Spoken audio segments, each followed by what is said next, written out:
you are stuck with them. You cannot get rid of them. They are contaminated. They are programmed to think and react to certain stimuli in a certain pattern. You cannot change their mind, even if you expose them to authentic information, even if you prove that white is white and black is black. This is a former KGB agent breaking down how they do COINTEL, how they do propaganda, how they switch to people's realities and perceptions to a point where it can't go back to any other way. All right, this is how you mind warp and program a country, all right, a nation, a population. Okay, tried and true methods. Let's continue. You still cannot change the basic perception and the logic of behavior. In other words, these people, the process of demoralization is complete and irreversible. So as he says, it appears there's nothing we can do about it. We're trapped now in this totally divided space and divided world.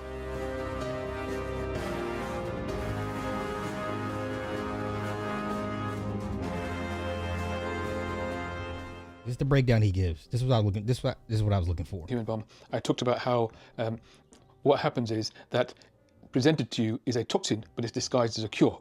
It feels like a cure to all your insecurities, and Trump presented himself as a cure to all these insecurities. Okay. I alone can fix it. You know why? Because you don't have to feel insecure, because you're part of this wonderful club of superior people. This sense of superiority that it gave them made up for the insecurities that they felt. So they have this sort of hole inside from these insecurities that have been stoked for years, and Trump then gives you this balm to make you feel good about yourself again. You're part of MAGA. One thing that was his genuine genius was to create a community. MAGA is a community, it's an identity, it's a brand, like we haven't seen in politics for years. I mean, Kamala tried to create something like the K-Hive, but that was like a little blip.